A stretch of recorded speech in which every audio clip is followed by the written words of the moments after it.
Haha, Tiffany's unmentionables. Is that better? Haha, Rebecca's uncomfortable. Haha. We're used to it. What's new? I can't sing anymore. 'cause What's you got me new, scared. pussycat? It's What's new, Velvet Underground? Whoa, whoa, whoa, whoa, whoa.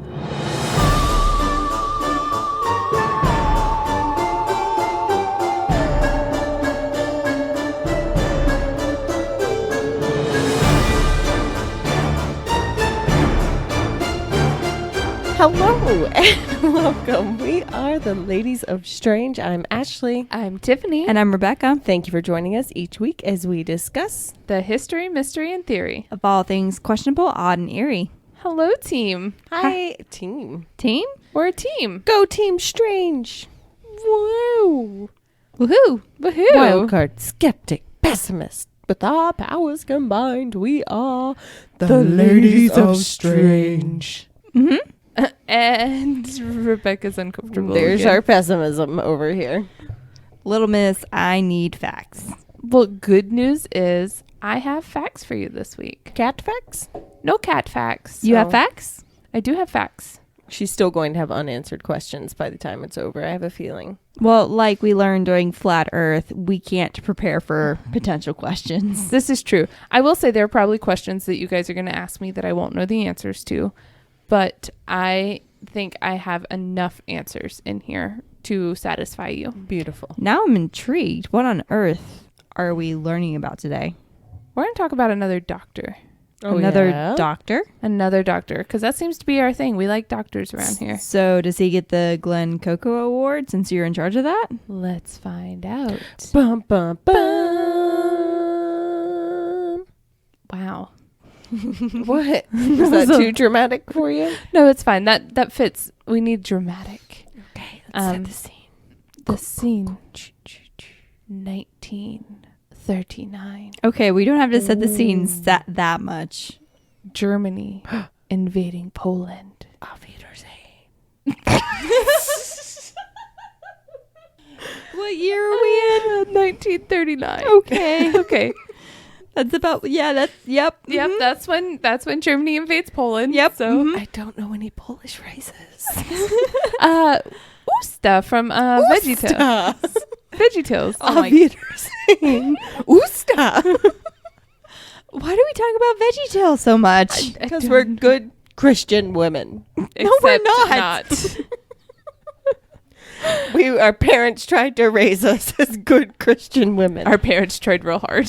Hey, no matter what religion you're from or I guess identify with, VeggieTales is awesome. I mean, the lip song Usta was magnificent. So I was a fan of the hairbrush personally, but anyway. anyway, Germany versus Poland. yes. Poland lost. Yeah. End of story. Usta. And remember, friends. So let's talk about a doctor from then. So born to devoted Catholic parents in 1913, Okay. Eugene Lazowski. I'm going to pronounce some Nailed things it. wrong here, but I think that's right. Lazowski, because they're W's or V's, right? Yes. Yes. So Eugene Lazowski had grown up in Warsaw and had entered the city's Army Medical Cadet School by 1939. As Poland came under siege, Lazowski, who was just a few tests away from his medical degree, was ordered to drop everything, his fiancée, his family, his school, and serve his country. He was promoted to the rank of second lieutenant and told that medical school tests could wait because he was now a military doctor. Wait, what? So, Medical testing can wait. You're a doctor now. yeah, well, I mean, he was only a couple tests away, so instead of having him finish out school, they were crap, we need there you. was a kind of important war going on at this point. I know, it just the way it was phrased sounded funny. Like, you don't need to test for this. You're a doctor because we said so. I mean, I understand where you're coming from, but also World War II. I get that. So he was assigned to a hospital train in September of 1939. Wait, a hospital train? Yes. So basically that's where they take a bunch of patients, sometimes up to 500 patients. They were suffering from all kinds of injuries, just everything. And they crammed them into industrial freight cars with large red crosses painted on the exterior. These crosses were supposed to protect the medical convoy from attack, but the Nazis saw the crosses as moving bullseyes. Oh, no. And used them for target practice. Oh, geez. No. Yeah.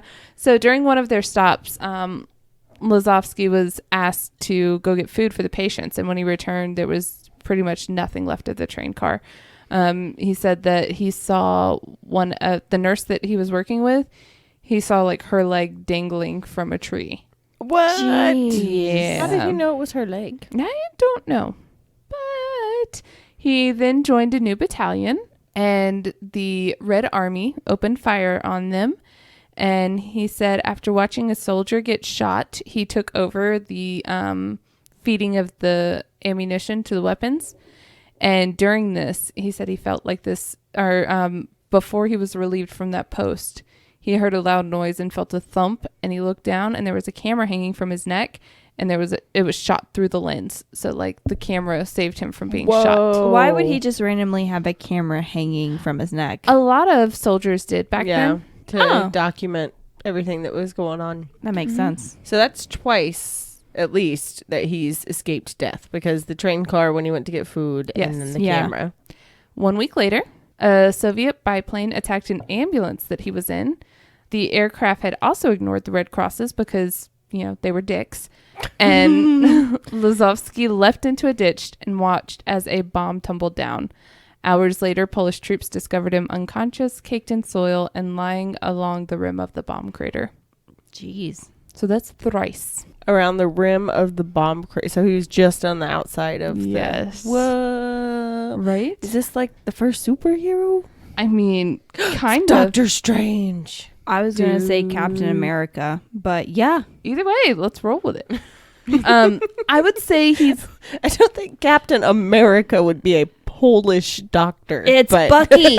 It's Bucky. So he was a prisoner of war twice during his service. So we're up to 5.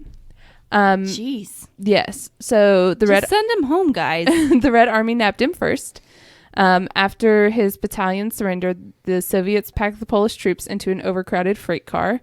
And thankfully for him, they failed to successfully bolt shut the doors of his boxcar, and he jumped from the speeding train. Jeez.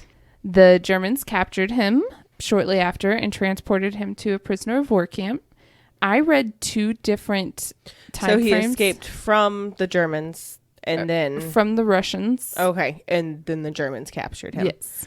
Wow. Yes. So the second capture from the Germans, where he was put in the prisoner of war camp, I read that one of them said he was merely a prisoner for 2 hours. One said for like 3 years. Wait. Right? But I read more that said 2 hours. So we're going to roll with that one. So he was their prisoner for 2 hours, and then he scaled the camp's 10-foot wall and escaped. Superhero. Right? He said there was a gap in the barbed wire at the top, and he just like took off running, and like kind of just like that American Ninja Warrior wall. That's what I picture. The warped wall. The warped wall. But funny story about this escape. He said that after he jumped the wall, people were out looking for him, obviously. So instead of like fleeing, he just hung out. He found this horse that somebody had like tied their horse up and walked away from it. And he just like went over and started petting the horse. And when the guards came by looking for him, he just like smiled and was like casual, like, "Hey, what's up? What are you guys doing?" Oh my gosh, I love this guy. Yeah. And then the guards just kept going. So he was able to get away. Save a horse, ride a Polish. Polish? Man. Nope. He made his way to southern Poland to try and find his long lost love, because he's been separated from her and Warsaw was attacked. Well, yeah, he's been like nearly dead 12 times. Right. So by the time he reached the town her mother was from, Poland had surrendered and the streets belonged to Germany's general government. Uh-oh. Yes. That never ends well. Nope. Lo and behold, though, Murka, his fiance, was there. And after reuniting, they married in a small nearby village named Rozwadów. And I'm pretty sure I'm pronouncing that right, but I'm probably wrong. So previously, before all of this, the Nazis had forced hundreds of Rozwadów Jews to cross the San River, which they were up against. And many could not swim. Many did not reach the far banks. So the Jewish citizens that remained were exiled into the ghettos. Oh, no. Yes. So this is the scene for our story. This is where we're at. Polish laborers needed workers because there was a gigantic steel factory there, which was constructing cannons and armaments for the German military. The laborers were told that Poland had ceased to exist and Everybody in Rozwadów lived to serve the Reich. Thank you. So all over Germany and everywhere in that area, Germany's economy was being run with slave labor. So you had the millions of ethnic Poles who the Nazi party had deemed subhumans. They were being deported to labor camps along with the Slavs, Roma, homosexuals, and Jews, although those were usually expedited to death camps. So in total, 1.5 to 3 million ethnic Poles were forced into labor camps. Wow. Children were not exempt. Possibly 200,000 Polish children, some no older than 10, were kidnapped by the Germans. Yeah. So, Tiffany, Yes. are you feeling okay?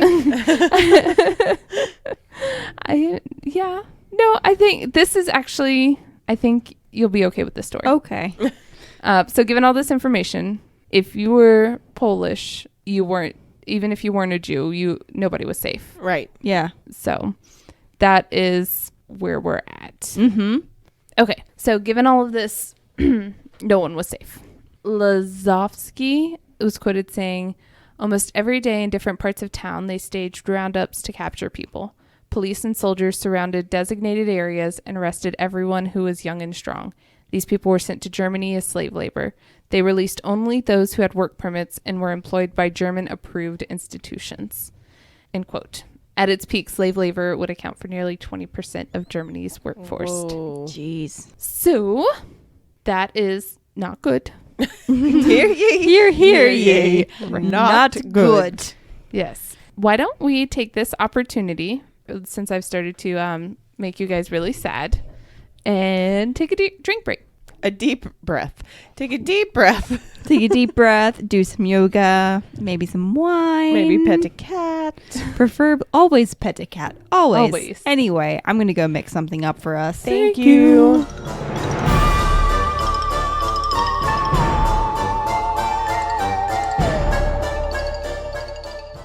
Have you ever wondered how the bones of more than 6 million Parisians ended up in an underground maze?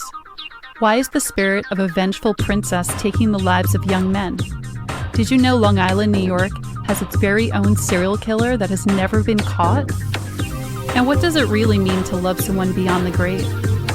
Join me in exploring all these dark peculiarities and many, many more in my new show, The Goth Librarian Podcast.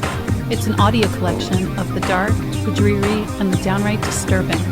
Let me guide you down this winding path toward topics that are grisly, deviant, or strange beyond belief. Don't be afraid. Be curious.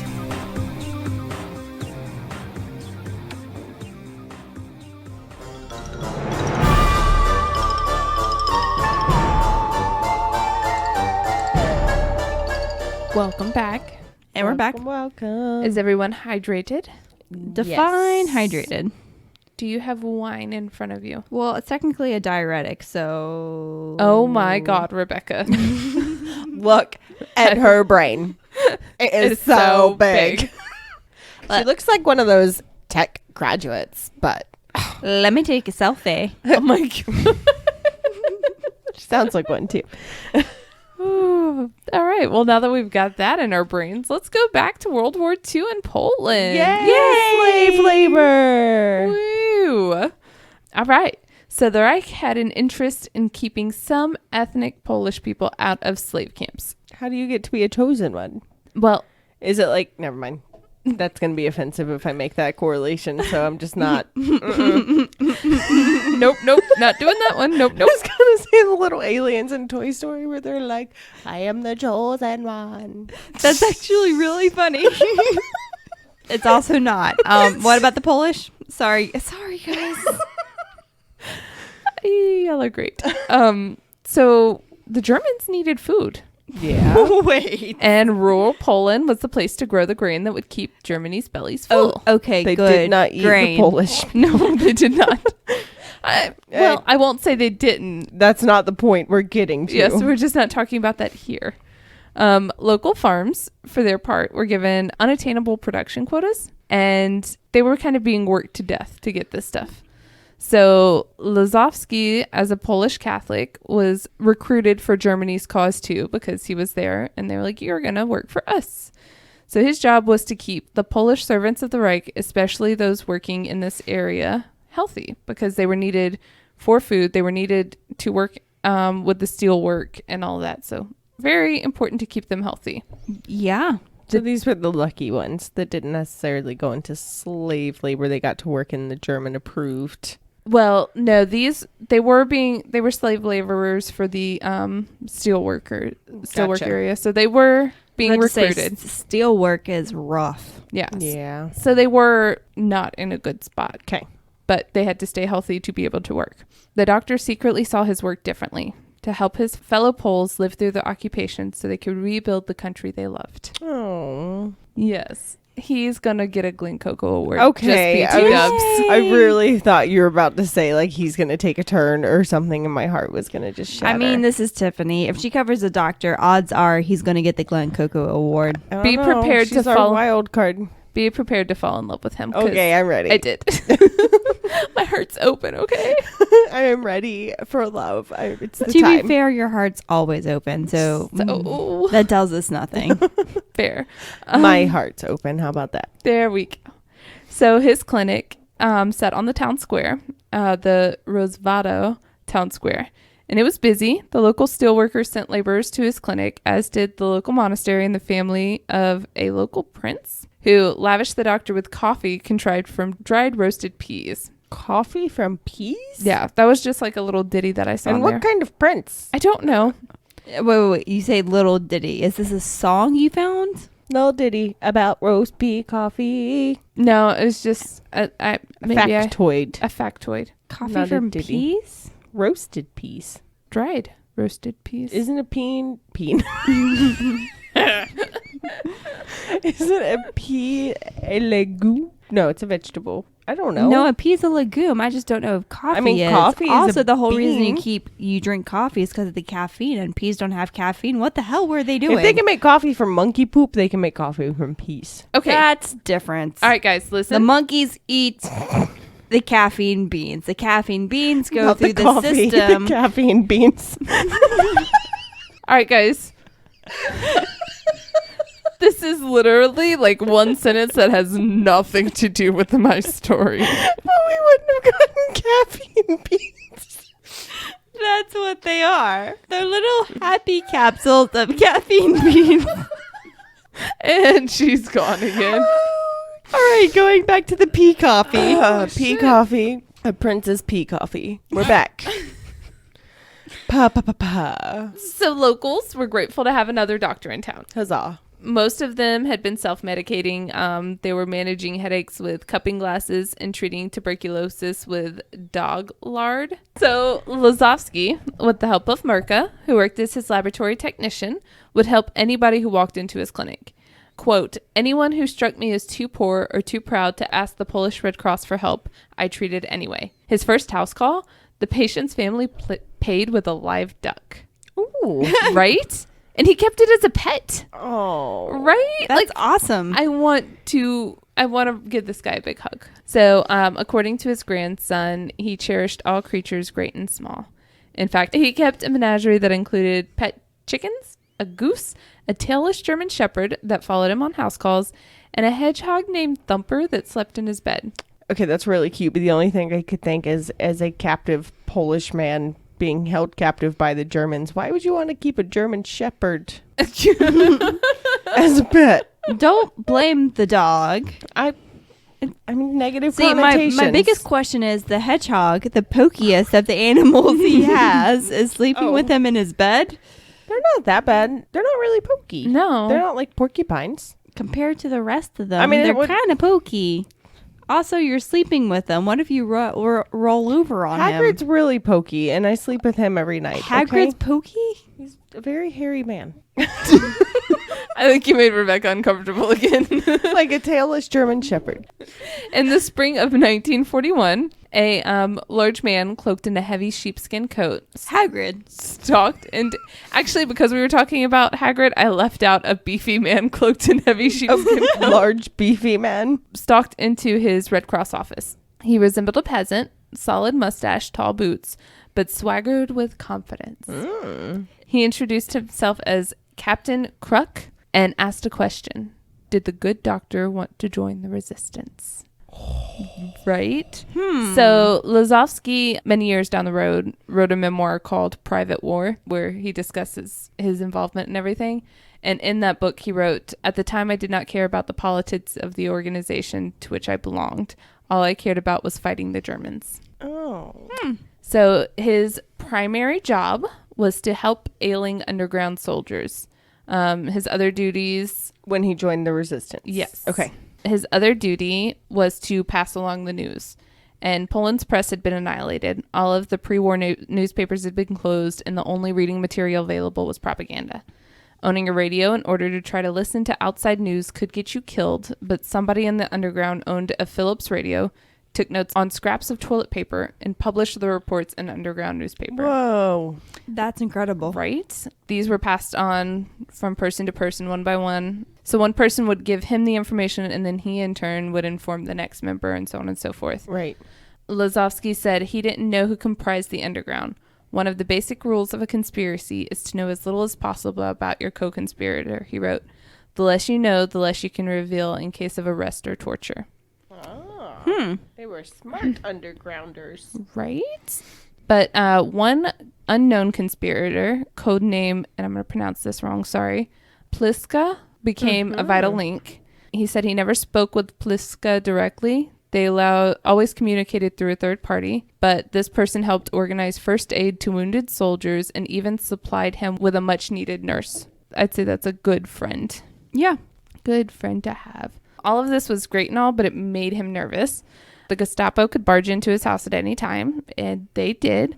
Once, a German officer pounded on the door and held him at gunpoint for the crime of not pulling his curtains fully during a blackout. Whoa. So, given all of this, he needed an escape plan. So he loosened a few boards from his backyard fence, and instead of an escape route, that hole became a portal to Rozwadów Ghetto, where all the Jewish live at this point in time. And the current law forbade Polish doctors from treating Jews. But one day, as Lazowski and Murka were relaxing in the backyard, a pleading voice emerged saying, "Doctor, we need your help." So he stepped through the hole, and there he met an old man, a family patriarch, with a cloudy beard and a black gangrenous toe. Oh, no. Lazowski treated him, and the man would become one of his regulars. And then from there, the Jewish community built a routine. If somebody needed medical assistance, his neighbors would hang a rag near the hole to dry, so on his little fence. And the escape route opened up medical care to the entire Jewish neighborhood. Wow. What? That's Tiffany. incredible. Right? So he was risking death because anybody caught helping out Right. the Jewish Yeah. Would have be been put killed. to death. Yeah. And he was just wonderful. Given that there was no way for him to avoid contact with the Reich, as medical doctor, he was required to report any infectious disease he saw in his patients. Such diseases had the potential to devastate factories and hurt Germany's productivity, but his clients didn't have the resources to perform the necessary tests for such diseases. Instead, he had to mail the blood samples to a county lab where a Nazi scientist scrutinized the results. He said the process was very frustrating, and he had to wait sometimes more than a week to get a diagnosis confirmed. By that time, could you imagine what your patients... Right. Yeah. That's a long time. And with all the diseases going on around there, like where they could have spread it. Right? So it turns out he wasn't the only one bothered by the system. A friend of his from medical school, lots of letters. Good old lots of letters. Stasiek Matulewicz. Yep, sure. Matulewicz? Sure. Matulewicz. Beautiful. He had recently started a job as a physician nearby and was living in a village 6 miles upriver. So sometime in 1941, Lazowski traveled to that town to visit his friend's cottage. There, Matulewicz revealed a secret. Ooh. He had become impatient for waiting for a diagnosis, so he had built a laboratory in his backyard shed and taught himself to perform some blood tests. Tiffany has a thing for sheds. She Is that a tough shed? It's not a tough shed. Ooh, I wonder if we can replace our shed Meanwhile, with a tough I'm shed. wondering if this this shed adheres to GLP. I'm gonna guess not. Probably not. Probably not. Yeah, probably not. So he had taught himself how to perform some of these blood tests. That included the whale Felix reaction, which is the standard means of testing for endemic typhus. Endemic typhoid fever? Typhus? It is not typhoid fever, but it is typhoid fever. Kind of, you have a lot of the same symptoms. In the same family. Yeah. Ah. So typhus, also known as typhus fever, is a group of infectious diseases that include epidemic typhus, scrub typhus, and murine typhus. Absolutely. Common symptoms include fever, headache, and a rash. Typically, these begin 1 to 2 weeks after exposure. The diseases are caused by specific types of bacterial infections. So for epidemic typhus, it's due to some really big word that I'm not even going to try to pronounce, but it's spread by body lice. Ugh. Scrub typhus is spread by chiggers, and murine typhus is spread by fleas. So bugs. Lots of Yes. bugs. Epidemic typhus generally occurs in outbreaks when poor sanitary conditions and crowding are present. So the perfect conditions. Ghettos of Rozvada. So me and Ashley need a shower after this episode. Yeah, so think about And lice. clean my ears. Lice actually like clean hair, so I don't know if showering's good Don't- for you or not. Don't tell me these things. So Lazowski was impressed. Quote, the fact that, I'm going to have a hard time saying this name. The fact that, this guy, Miskovic. Matulewicz, Let's just call him Manny. Can I see his name? Matulewicz. yep. The fact that Manny was able to perform the Wills Felix test in his lab was significant. It meant that we could get a typhus diagnosis within a few hours and did not have to wait 6 to 10 days for the results. So that's exciting. That's a huge deal. That That's makes a awesome. big difference, especially in the control of the disease. Right? So this is significant. Very, very significant. That's what I just said. Wow. Sorry, your story. My bad. So now we're going to backtrack a little bit. Manny had received a visit from a patient who was given 2 weeks leave from his slave labor camp. Wait, you can get leave from your labor camp? He wasn't Jewish, so he was, I guess, recruited for labor camp. I don't know why. Are you out of wine?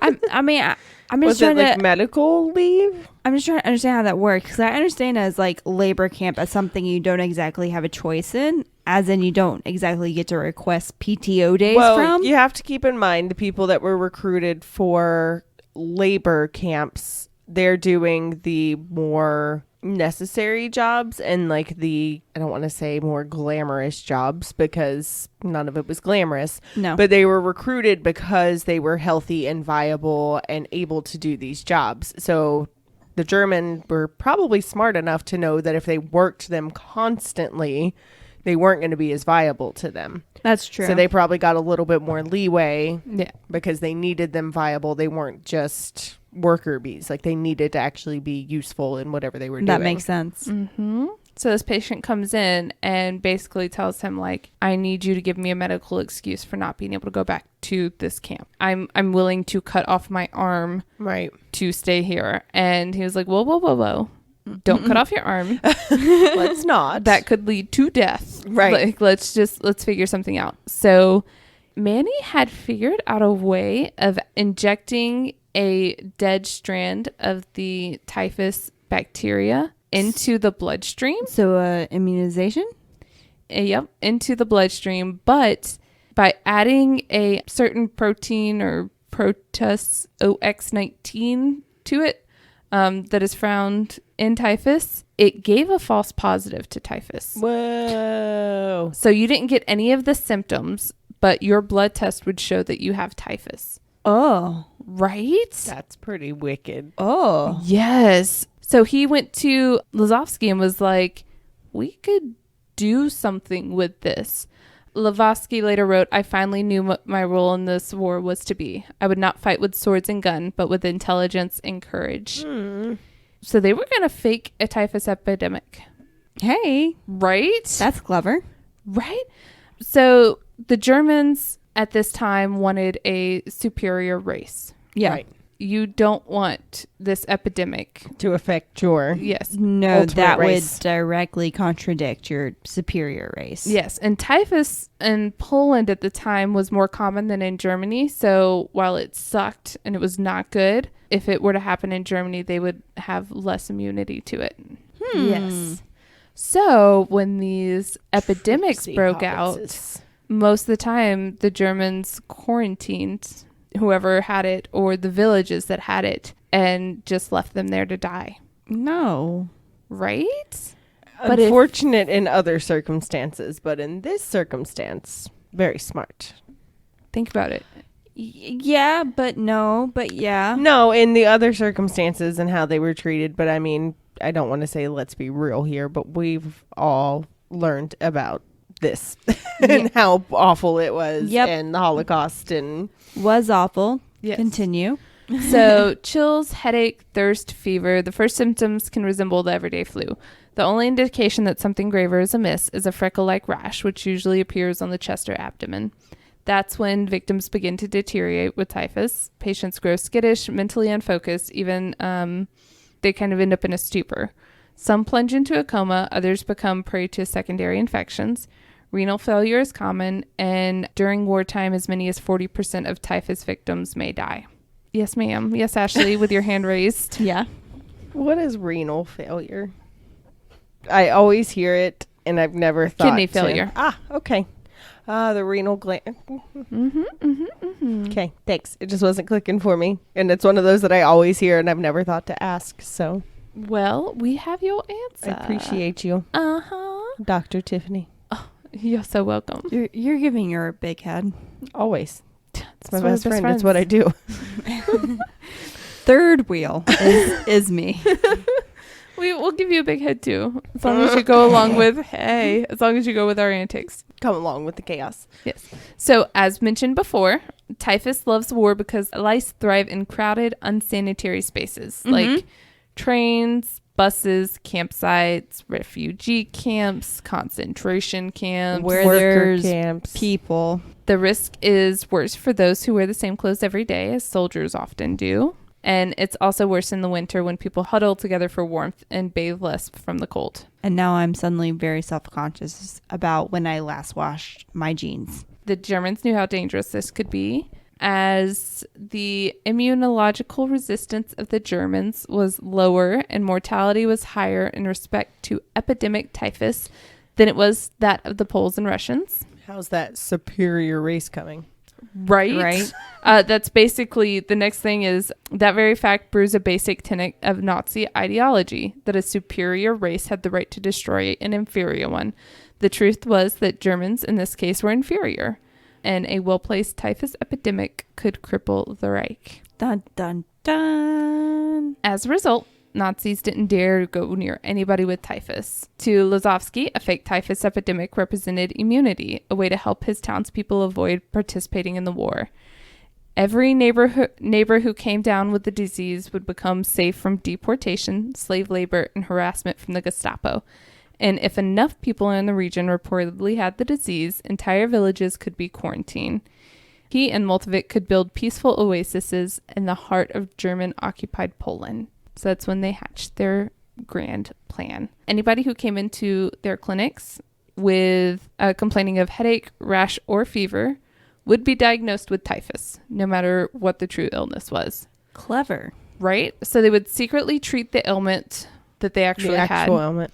and give the patient a shot that they called a protein stimulation therapy, which was basically just this dead bacteria. virus.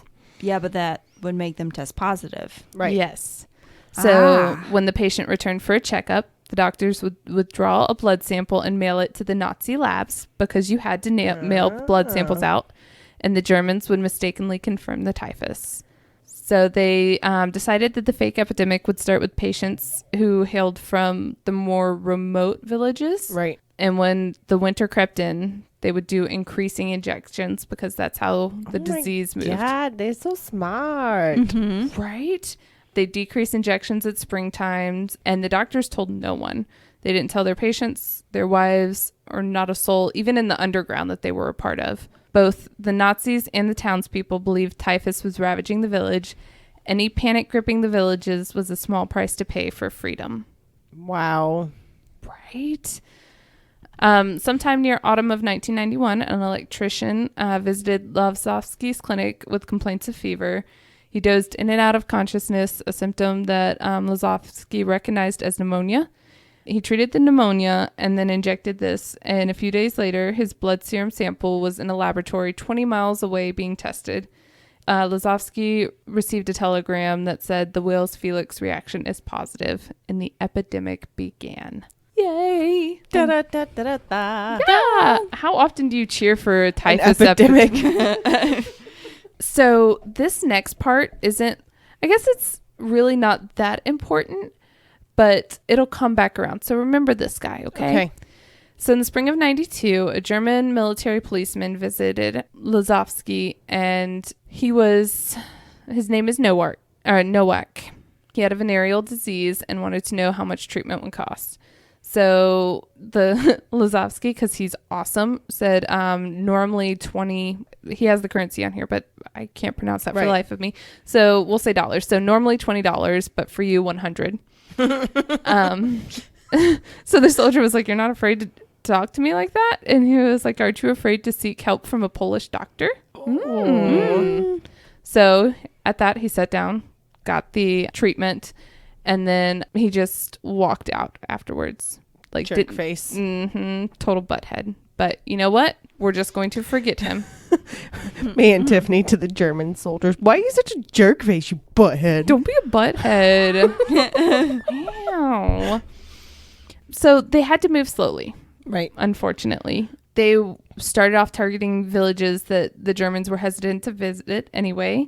And whenever the duo encountered a real case of typhus, they would send the patient to a different doctor in the region. So it was like an advertising scheme. It got everybody talking about it. They would, like, other doctors would pull him aside and be like, "What's going on? Like, did you know this typhus is happening here?" And Lazowski wrote, "That was good. We wanted them to be worried."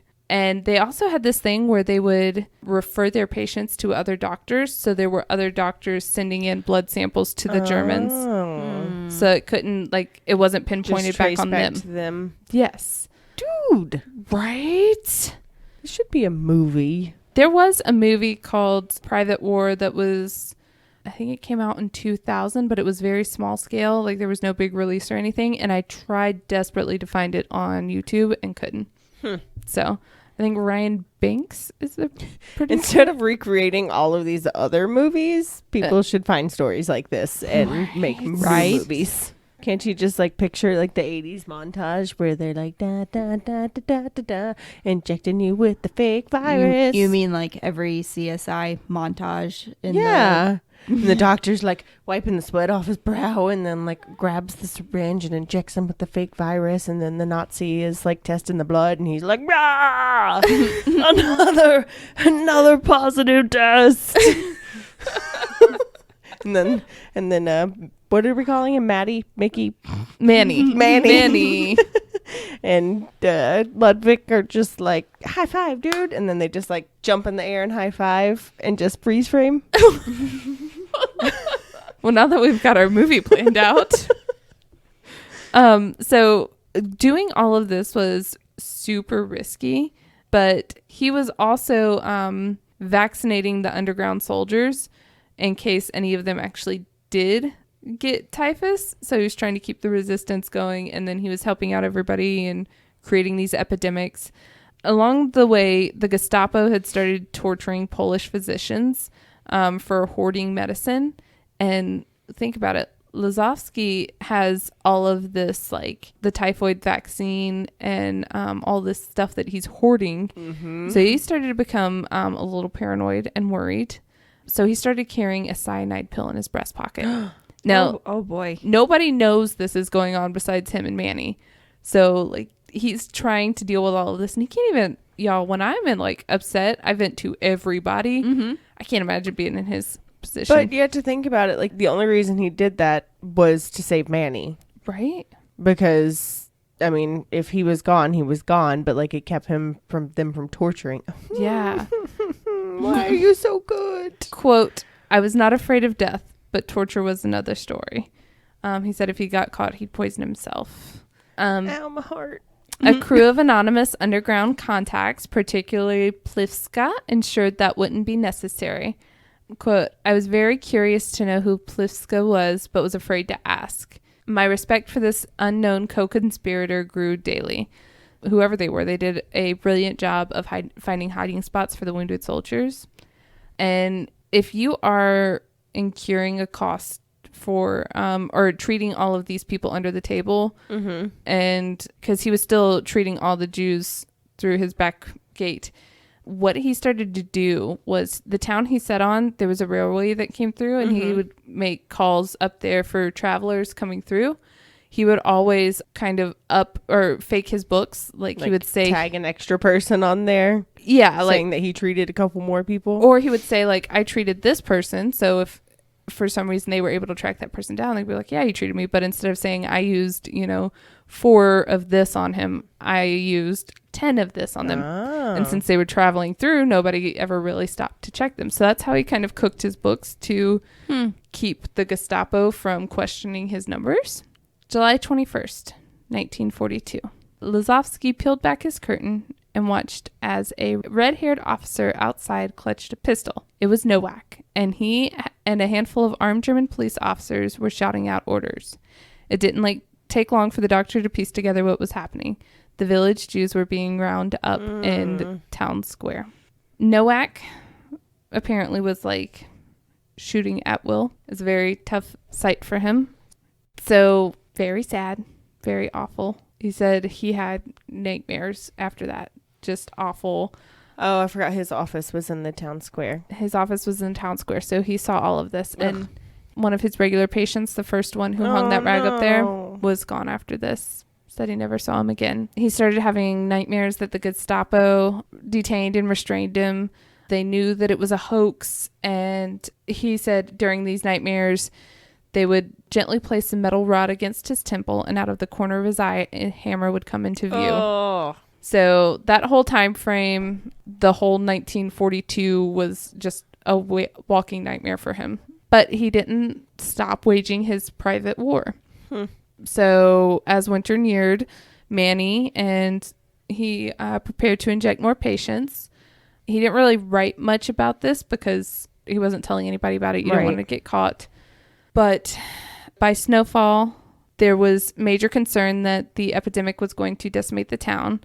And to their delight, they woke up one morning and signs appeared across villages stamped with the most poetic words in the German language. Attention, typhus. The Germans had declared a territory of about a dozen villages as under quarantine. Wow. Lazowski wrote, our epidemic now covered over 8,000 people. Whoa. That's insane. Yes. The designation brought relative freedom from oppression because the Germans were inclined to avoid such territories and the population was relatively free from atrocities. How exciting is that? That's incredible. Holy crap.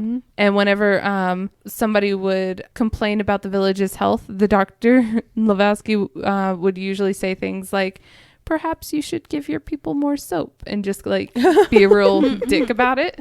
It made me really happy. That's amazing.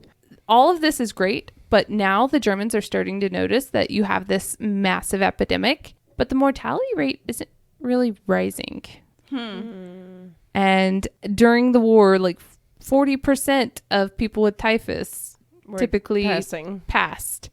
So that was kind of trouble. When people would question this, even the patients, Lazowski once said, when questioned by the patients, I always answered that yes, they had typhus, but by the grace of God, they had a very mild case. And while it worked for the patients, he didn't think it would really work for the Nazis. Right. Yeah. So at some point, the Nazis decided to grow suspicious and come investigate. And he had a brilliant plan. So they sent 2 loads of soldiers, and the town of Rozvada put together a big dinner, a big formal party for them. And the top ranking soldiers were like, well, why don't we send these 2 guys or 2 lowly soldiers out to investigate while we do our duty here and show face. So Lazowski pulled together the elderly and the most sickly looking of the entire quarantined areas.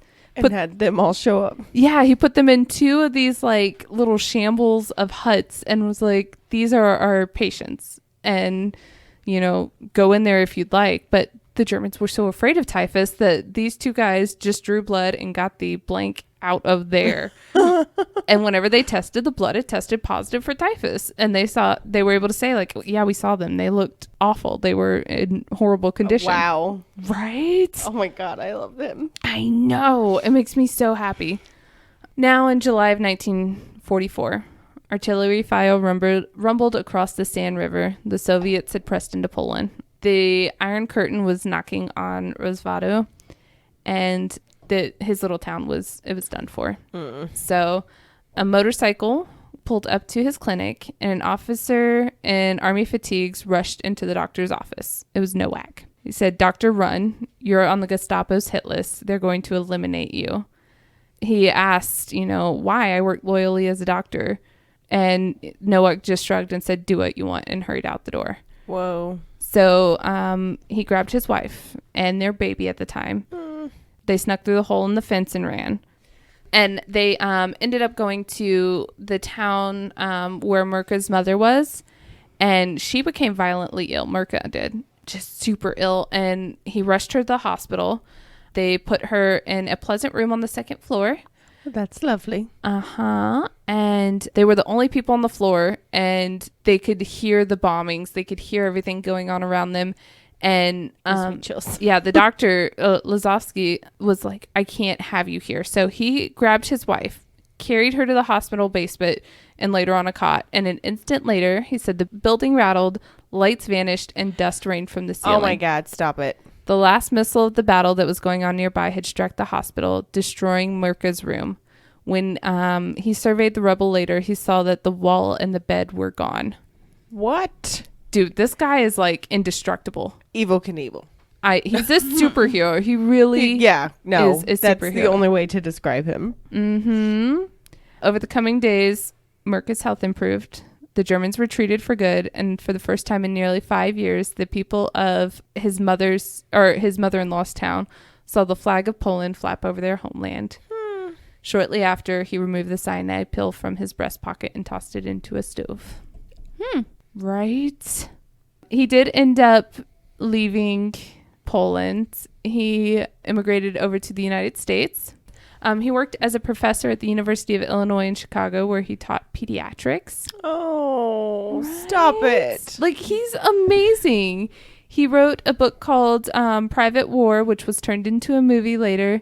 He ended up, when his wife passed away in 1996, people had commented that they were the kind of old couple you see and think, oh, nobody can be into each other that much in their 70s.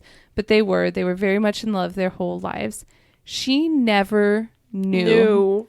All right. So I'm going to give you a little, what's it? Are you dabbing your eyes? Maybe. Shut up. I'm going to also tell you about something else. So Murka, before she passed away, revealed to him that she was Plitzva or whatever.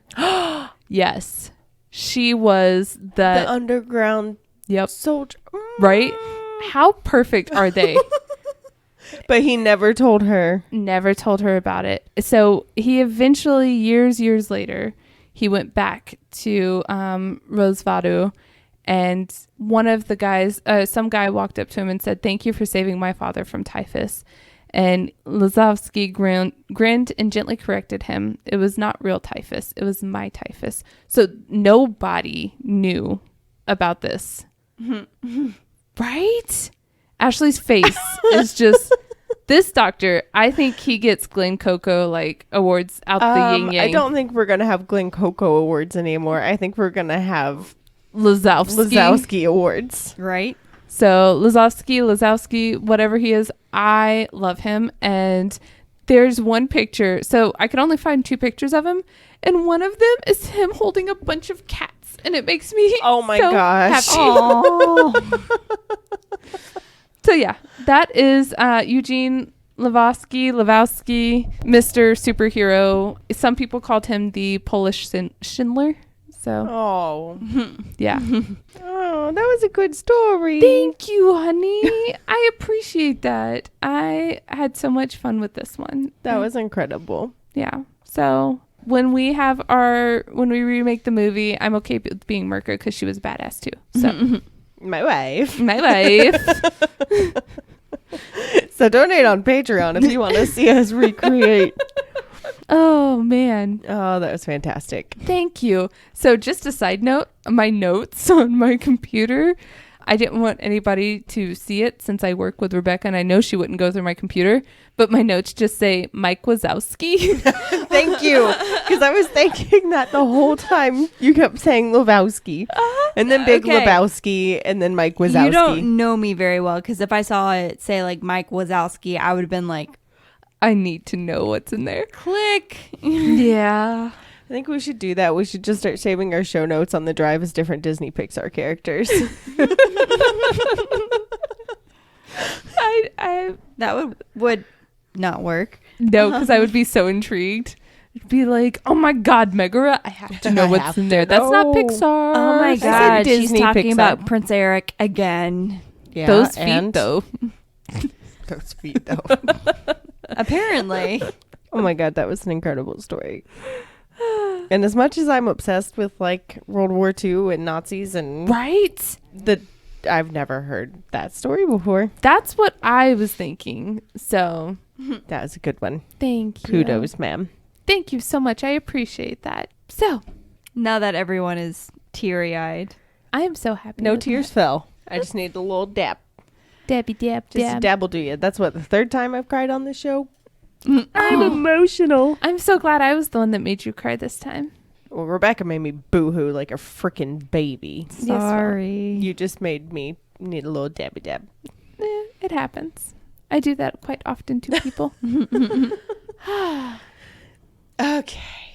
That Well, was a there's good that. one. Thank We're going to you. leave on a positive note before one of us says something inappropriate. So remember, friends, You have no idea how much I'm restraining myself now. everyone has something that they find odd. Let us tell you why it's not. If you have any questionable topics you'd like us to discuss, you can share them with us on any of our social medias. Links can be found on our website, theladiesofstrange.com.